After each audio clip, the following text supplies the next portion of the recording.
whakalofa fo I le whasausau ngā Samoa mai I le taisama Samoa tui manua se e pā ia fo I kaula ulo na whanua I le usonga kuamon pule ia ainga taima wa fonti ia e avaku fo mo fo nga avaku ia whamaisenga ngā mkanga luenga I le ainga fo o le leo wa fia po masoe mai fo o ngā luenga sa whakingo I le kuranga fo wa fia mai e whaulave sa kura I mai le aso ngafi so wakuela whamaisenga ngā mkanga luenga ia o ngō ainga e fia wa fia usai mal kuranga ngā luenga sa whakingo mtanga luenga so whailalo lo le whakauwa ia ma Fonka moli wala fiona minista ya mesen kanal moli ko fa mesen ha ele ngako io aing ya mesen lava ya le tolo foi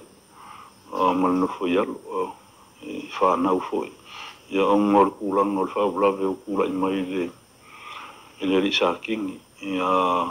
Benjamin Perit ia e multi la fia malole kumu ia terminate ia le ua longoina mai o le tanga luenga ia o le ua pueina mai ia le fo isa fia le nemta po le samsalomia ia ile fao ngole o le maliu fo ile risatini ia Benjamin ia mo le ua ngai mai mai tono tanga luenga Amaton fa tau pule o le tau pu mafu mai sawang I tono ainga o le va o le wam salomia nei ia malon to luo on tau pula le sa tu la I mai le po le so mana masalomia ia fa o le wam o le wa pu ina mele o le fa o fo le manu o I se tasi fo o li isa pe on masalomia o lo wa no fo Olon faltua. O le tūlanga na sa lai on talia tuile leo le fiafina o le sa.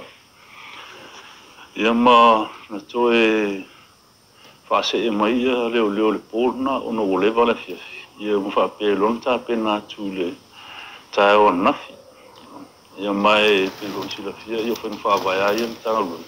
E tūla I mai lo se mta upu ngonga wape I tau ona longo mai le ofisio su leo wa ola tauna e ngafa ma su ino mta upu wape e tuina atu lumo whamsilonga pe I o le vaenga le mata upu le whale olo sa atali atua I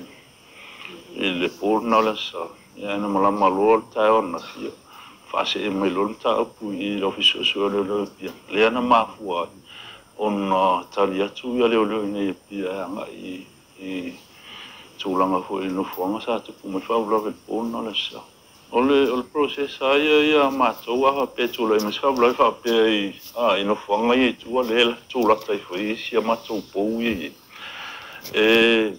o la tau first responders o la koe mua tali atu fo I se wala au le malu le tunu.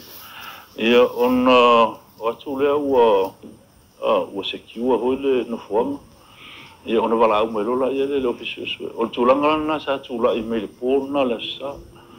sa tali fofa le olo. Ia maanga ia tufo ia nisi le ofisio leo nei pia le pōrna. Ia ma atu tali atu e banga e le I mau atu le ua masalomia sa whatino ina son ngā tūla fono le pōrna. O le alamina toi whaase I mai lo se I toi anga ia tūli tae au la nafi. Pe von sila fia I o lalo whenwha vaian tanga luenga. I malalo hui tūlafon. E le whaupenga ina leo. I laloa I o le tūlafon. Se I vangana. Ua ieni tūlang whapitoa e ono mana o mia. E whaunga ina o whaupenga. E mai mo sila fia wele malu le tunu. E le na le paulea se mta upu a tali. Toi leo whapesi te mua. I se tūlanga fo I se maliu o tūla I mai, fia minla au malo si te lea ia mta upu fo I sawa. Pe on tali tueni tanga ruenga I wala au an malo le tunu. Ia sa nga ia ungoa mani la au malo si ia poni au penga. O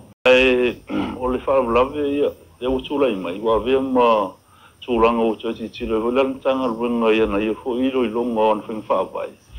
pe o tala fia ngai le fa wa wa pe ona fa tino tulanga le e pe on sila fio te le o ngal runga tanga runga le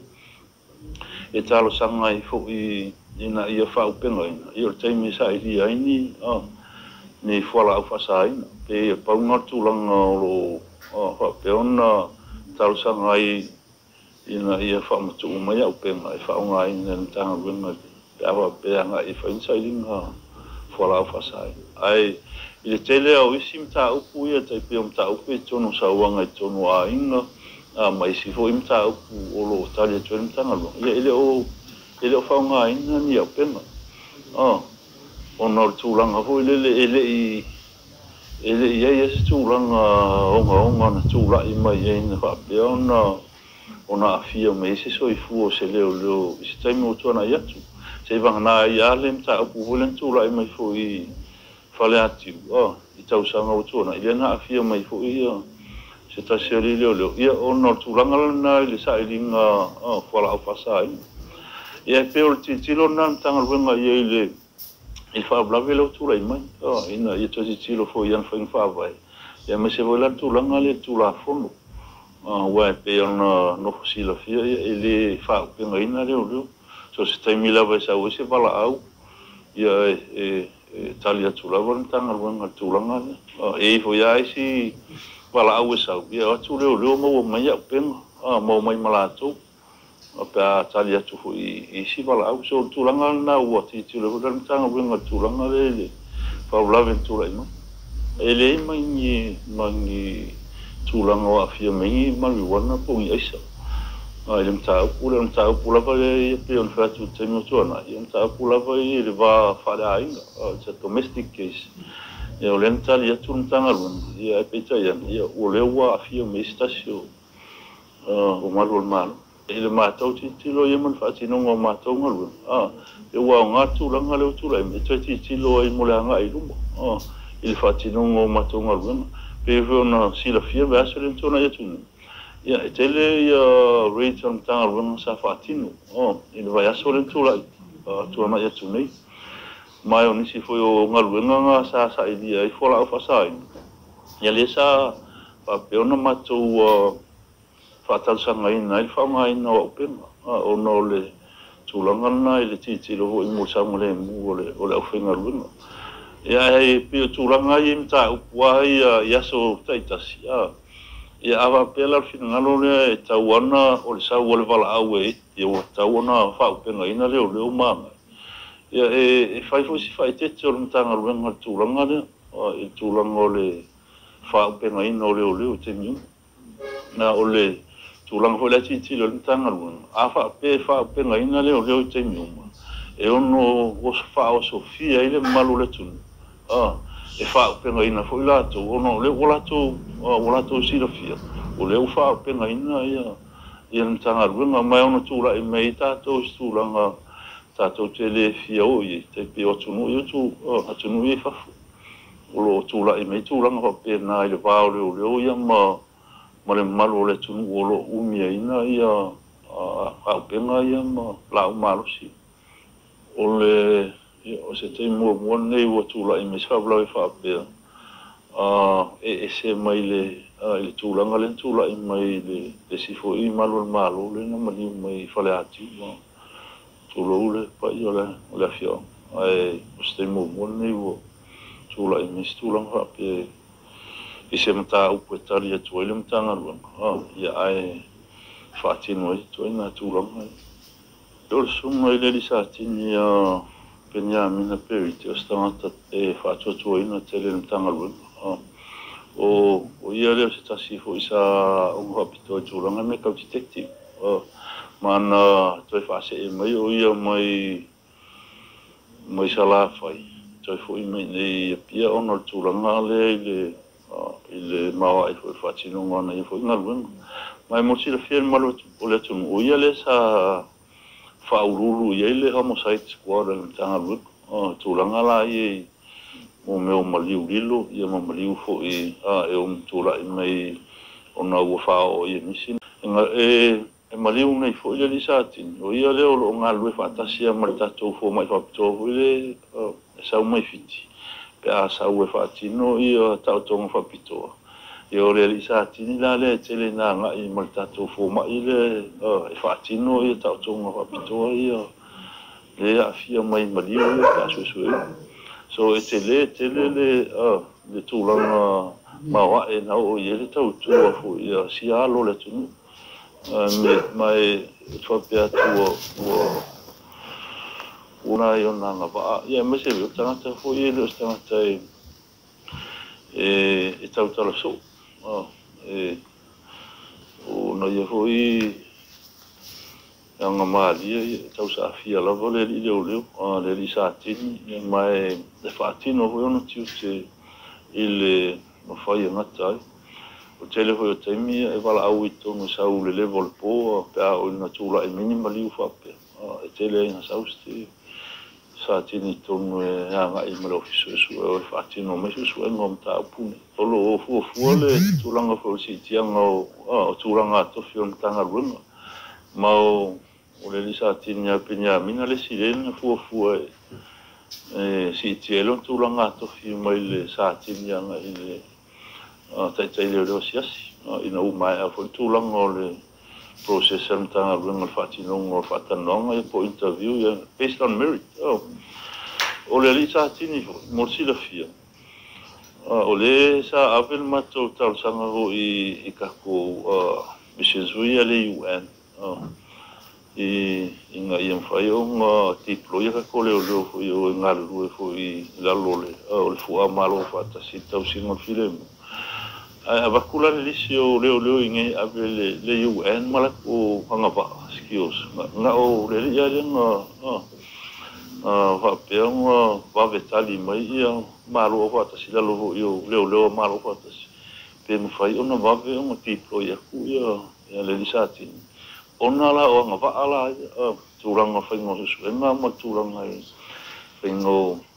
ta ku ia ta tonga vo i capito ia e pete ia ni vole un tasi vole futia male un bele pe o poletu non turanga vo fa bla ve turanga ia na fai fa pe ku separate loss dem kanga run ia ai turanga vo i dem foi un ta fia inga run non tanga run o lo ia foi nisi sa fa pe ona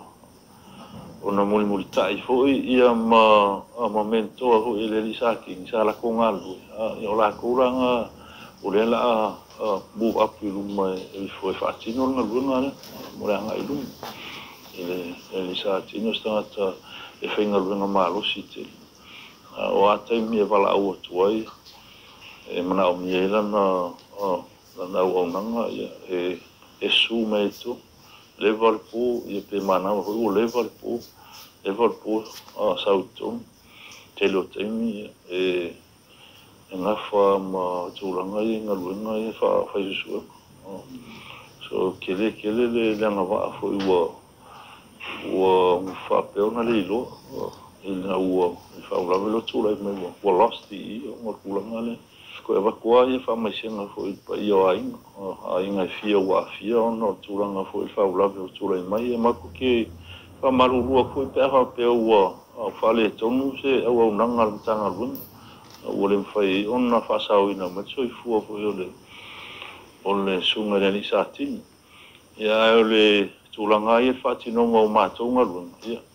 ole o mato tilo mo tulanga e fale le ia ile o nanga le mo le lumana ia o ne tula i me tengo luma ona pe un fatu tengo fan stemo mo le tula i me ta fa pe o taria tu se vala au ni sa wanga i sonua ia le watura i mele le fara blave le wa fia me tui fu le satin ia ai koe watua ia tulanga fu i le malu le tu o fa pole ina fu tulanga sa ngale mu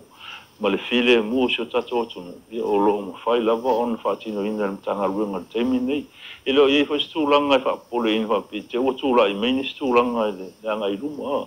le voi sa mai on mato a fatano fo i ma nisi fo ora fio anga i fasto ya mese voi al fiunga pula sa mai foi la tulang lang o ia tulangan nan matu fatanwangan naf ia fa pena foi la lena longo mai nei ini sudah fiunga sa so sonya tu termina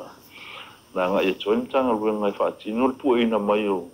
le na mo mele no fonga len ta mai wo o lai o lo la fi